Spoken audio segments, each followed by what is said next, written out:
ये चुनाव 2024 का चुनाव बहुत महत्वपूर्ण है। जो भी कोई व्यक्ति संविधान बदलने वाली ताकतों के साथ वोट देने के लिए, दिलवाने के लिए खड़ा होता है, समाज का गद्दार घोषित करो। ऐसी पॉलिटिकल पार्टीज को भी, ऐसे नेताओं को भी। जीना जलील होकर दोजख से कम नहीं, और इज्जत से अगर जान जाए तो वो भी कम नहीं। पहले तो मैं जो आज एजेंडा है, लोकसभा चुनाव 2024 को सांस्कृतिक न्याय पर केंद्रित करना क्यों है जरूरी, इसके संदर्भ में मैं बताना चाहता हूं कि ये आज पॉलिटिकल पार्टीज की मजबूरी बन गई है, चाहे वो कांग्रेस हो या कोई दूसरी पार्टी हो। उन्हें सामाजिक न्याय पे आना ही होगा, रास्ता बचा नहीं है। ये अपने मर्जी से खुश होकर नहीं कर रहे हैं। जो अभी इंडिया बना है, ये कोई खुश होकर अपने मन से इस एजेंडे पे नहीं आए। जो वर्षों से हमारे बहुजन समाज के लोग आंदोलन कर रहे हैं ना, रोड पे लड़ रहे हैं, मार भी खा रहे हैं, लेकिन उसके बाद भी लड़ाई को लड़ रहे हैं, तब कहीं जाके सामाजिक न्याय एक मुद्दा बना। वरना मैं एक बात पूछना चाहता हूं, 1951 में काका कालेलकर आयोग बना, पिछड़े वर्गों को रिजर्वेशन देने के लिए। उसकी रिपोर्ट आई, खत्ते में चली गई। फिर लगभग 1978 में बना, मंडल जी के नेतृत्व में, उसकी भी रिपोर्ट आई और खत्ते में चली गई। 7 अगस्त 1990 को घोषणा तो हुई,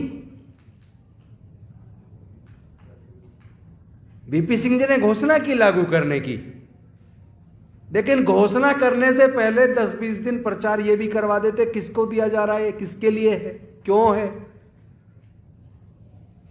पूरे देश में जो आगजनी हुई, जो सार्वजनिक संपत्ति फूंकी गई, इतना विरोध झेलना पड़ा। सारा का सारा विरोध SC/ST लोगों ने झेला, और विरोध करने वाले ओबीसी, जिनके लिए मंडल कमीशन की सिफारिश से लागू हुई, वही लोग आगजनी में और पूरे देश को बंद करने में शामिल। अगर वो सरकार उस वक्त ये बता देती कि ये SC/ST का नहीं बढ़ाया जा रहा, ये पिछड़े वर्गों को भी न्याय मिले, उसमें कौन कौन सी जातियां, अगर इसको भी ढंग से वो थोड़ा प्रचार कर देते, तो किसी की ताकत नहीं थी बीपी सिंह जी की सरकार को गिराने की। लेकिन इसके बाद देखो खेल क्या हुआ। 7 अगस्त 1990 को मंडल कमीशन की सिफारिश से लागू करने की घोषणा हुई, लोग कोर्ट चले गए और कोर्ट ने उसको स्टे कर दिया। 1992 में जजमेंट आया, लेकिन नोटिफिकेशन करके उसको लागू करने में भी 1 साल लग गई। 1993 में लागू हुआ।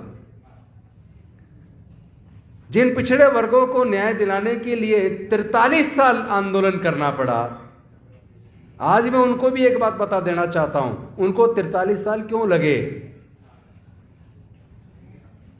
आपने कभी सुना कि अभी EWS रिजर्वेशन की कहीं मांग सुनी है आपने?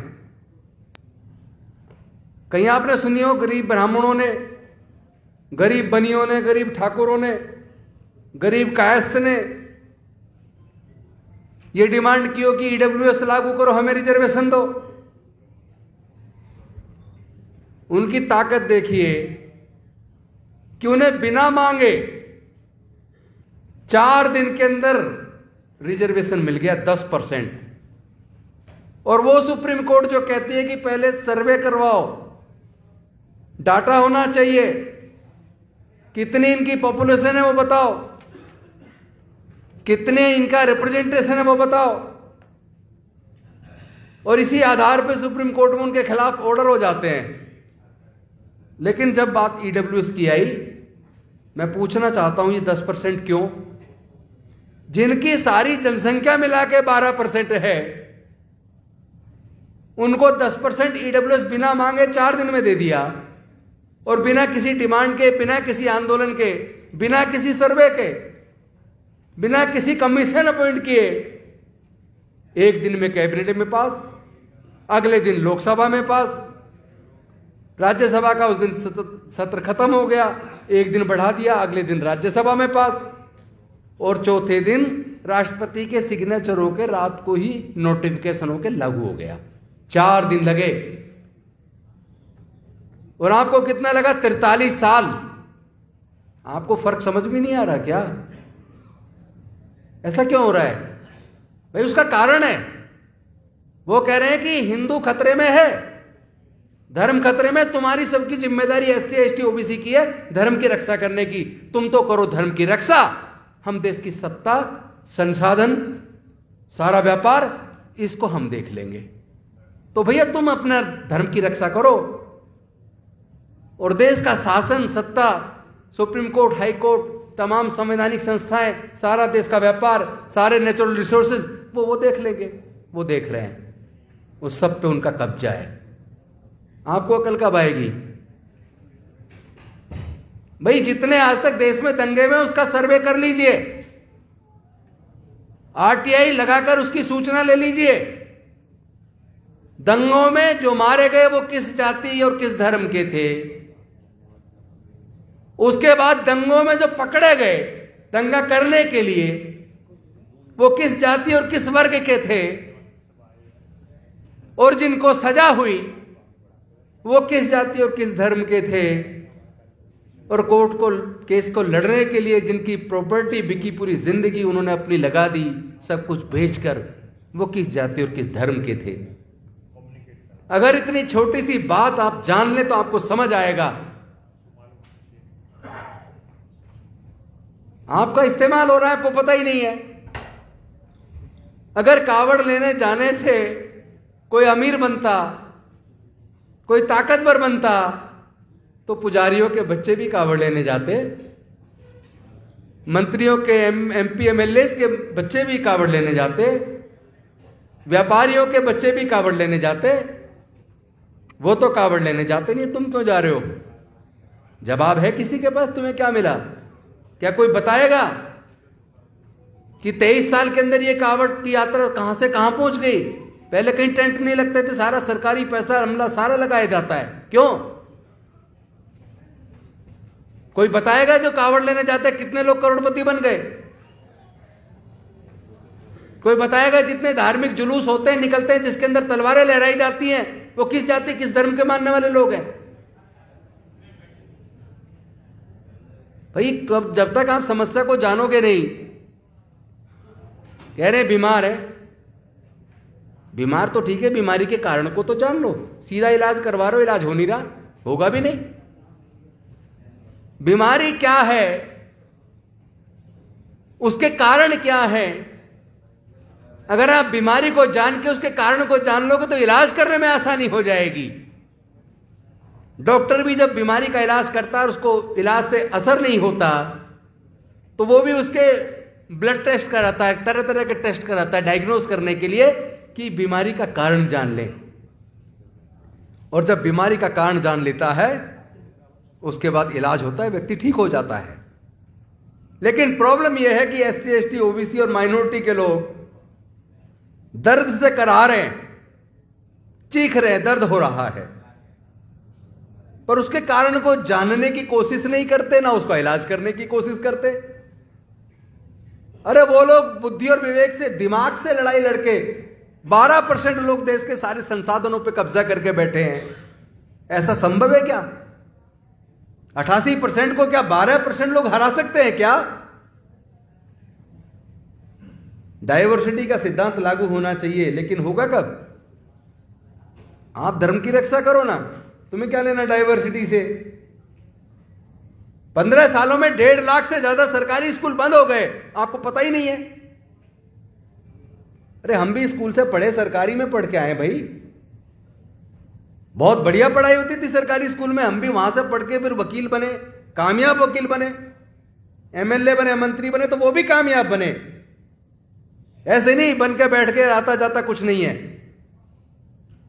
पढ़ना पड़ता, अध्ययन करना पड़ता, सच को जानना होता है। आप पढ़ेंगे नहीं, जानेंगे नहीं सच को, आंख मीच के लड़ाई लड़ रहे हैं। अरे कभी तो सोचो, जब हम सरकारी स्कूलों में पढ़ते थे, सारे सरकारी स्कूल होते थे, प्राइवेट होते नहीं थे, पढ़ाई का स्तर एक जैसा था, टीचर करता तो था भेदभाव। जैसे मैं आगे सीट पे बैठ के तो मुझे उठा के पीछे बिठा देता था, अपने बच्चों को आगे बिठा देता था, पक्षपात तो होता था। लेकिन ब्लैक बोर्ड पर जब वो चौक लेकर पढ़ाता तो सबको एक जैसा था ना। तो जिसके अंदर दम होता था वो डॉक्टर अंबेडकर बन जाता था। कहते हैं मेरिट नहीं है, काबिलियत नहीं है। जैसा केसी त्यागी जी बता रहे थे कि वो डॉक्टर कहते थे लोग मर जाएंगे, ऐसे ऐसे डॉक्टर बन रहे हैं 15-20% मार्क्स पे। अगर एक भी रिजर्व सीट से डॉक्टर बने व्यक्ति से ऑपरेशन में कोई अगर अंदर पेट में कुछ छूट जाता तो ये 50 जगह एग्जाम्पल देते, एक एग्जाम्पल आज तक कोई नहीं दे पाया। मैं ऑन रिकॉर्ड दावे के साथ कह सकता हूं, एक भी पुल जितने गिर रहे हैं, अगर उस पुल को बनाने का इंजीनियर इंचार्ज अगर कोई ऐसी होता तो अखबारों में ऊपर मोटे मोटे शब्दों में नाम छपा होता कि कोटे से चुन के आ गए और देखो इनमें काबिलियत नहीं है, देखो ये ब्रिज गिर गया। ये जितने पुल गिर रहे हैं, जितने ऑपरेशन में अंदर कुछ छूट रहा है, ये वही कैपिटेशन की, वही जो अपने आप को सोकोल्ड अपर कास्ट बोलते हैं ना, ये सब उनकी वजह से हो रहा है। वही शामिल है, उन्हीं के ऑपरेशन फेल होते हैं, उन्हीं के बनाए पुल गिरते हैं, क्योंकि भ्रष्ट लोग हैं ये। इनके कैरेक्टर में भ्रष्टता है, न्याय नहीं है। आपको न्याय नहीं देना चाहते और आप न्याय मांगते रहना, कभी भी नहीं मिलेगा। न्याय लेना तो लड़ना सीखो, और जीतना है तो मरना सीखो। अगर मरने को तैयार नहीं है तो जीतने की कल्पना करना छोड़ दो। वैसे भी गुलाम तो वैसे भी मरे के बराबर होता है। लंबा जीवन जी का करना क्या है? जिंदगी 4 दिन की हो, स्वाभिमान की होनी चाहिए। अगर आपका इज्जत नहीं है, आपका स्वाभिमान नहीं है, आपकी बहन बेटी की इज्जत टूट रही है और आप तमाशा देख रहे हैं, तो डूब मरो। इस लड़ाई को लड़ना पड़ेगा। अगर आप चाहते हो इस लड़ाई को लड़ना, तो इसके लिए जरूरी है संविधान की रक्षा करना। एक बात बहुत अच्छी कह के गए वो केसी त्यागी जी, मैं तो चाहता था वो मुझे भी सुन के जाएं। कोई बात नहीं, वीडियो कहीं ना कहीं से मिल जाएगी। उन्होंने एक बात बहुत अच्छी कह के गए, इस संविधान को बचाने के लिए मरना सीखो। संविधान को बचाने के लिए लड़ना होगा। संविधान बचेगा तो देश का लोकतंत्र बचेगा। संविधान बचेगा तो ही भारत बचेगा, यह भी बता दूं, वरना भारत के टुकड़े होने तय हैं। जो लोग संविधान बचाने की जिम्मेदारी ले रहे, वो सब भारत को तोड़ने की भी जिम्मेदारी लेने की तैयारी कर लें। लेकिन हमारे शरीर में जब तक खून है, हमारे अंदर सांसें हैं, हम किसी कीमत पर भारत के संविधान को बदलने नहीं देंगे। इस सपने को छोड़ दें, वो देखना ये सपना उनका सपना रह जाएगा। अभी तो उन्हें इस बात की चिंता शुरू हो जानी चाहिए, 88% अपना हक लेने आ गया है। तुम्हारी ताकत है तो रोक लेना, रोक नहीं पाओगे। और जो भी राजनीतिक पार्टी सामाजिक न्याय के रास्ते में बाधा बने, उसे उखाड़ के फेंक दो। वोट हमारा, राज तुम्हारा, कब तक चलेगा? जिसकी जितनी संख्या भारी उसकी इतनी हिस्सेदारी। ये केवल कहने से नहीं, इसको आंदोलन में परिवर्तित कर दो और इसी चुनाव में कर दो। ये चुनाव 2024 का चुनाव बहुत महत्वपूर्ण है। जो भी कोई व्यक्ति संविधान बदलने वाली ताकतों के साथ वोट देने के लिए, दिलवाने के लिए खड़ा होता है, समाज का गद्दार घोषित करो। ऐसी पॉलिटिकल पार्टीज को भी, ऐसे नेताओं को भी। वो नेता देश के गद्दार हैं, समाज के गद्दार हैं, जो संविधान बदलने वालों के साथ खड़े हो जाते हैं। अब तो 2 में से एक रास्ता चुनना होगा, या मनुवाद या अम्बेडकरवाद। ढुलमुल रवैये से काम चलने वाला नहीं है। एक इस नाव पे पैर, एक इस नाव पे पैर, डूबना तय है। जिंदा रहना है तो जिंदे होने का सबूत पेश करो, लड़ाई लड़ो। तय करना पड़ेगा, या तो अम्बेडकरवाद, या तो आप संविधान के साथ हैं, इंसानियत के साथ हैं, न्याय के साथ हैं, या फिर आप मनुवाद के साथ हैं। आप संविधान बदलकर मनुस्मृति लाने वाले लोगों के साथ हैं।